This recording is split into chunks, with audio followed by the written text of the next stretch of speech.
Welcome to Kenton's videos. Enjoy the video. In this video, I will explain how to get lobster thermidor and grow a garden. This highly sought-after pet is a divine rarity item, not a fish you catch. You'll need to participate in the special cooking event to have a chance at acquiring it.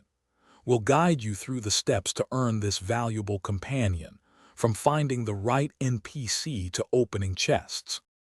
To begin, ensure the cooking event is active by checking the in-game event board. During this event, you'll find the Rat Connoisseur NPC, usually in Storm Plaza. This special character is key to obtaining the Lobster Thermidor, as he exchanges culinarian chests for specific mutated dishes you prepare. The Rat Connoisseur only accepts mutated dishes. To get these, you need to grow crops with special mutations like molten or meteoric.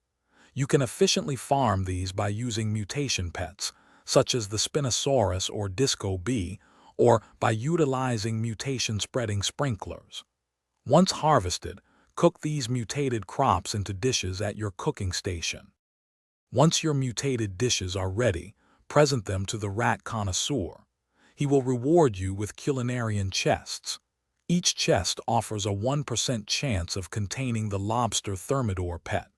There's also a pity mechanic, guaranteeing a divine pet after opening 100 chests, ensuring your efforts are eventually rewarded. Thanks for watching. Consider subscribing if we helped you.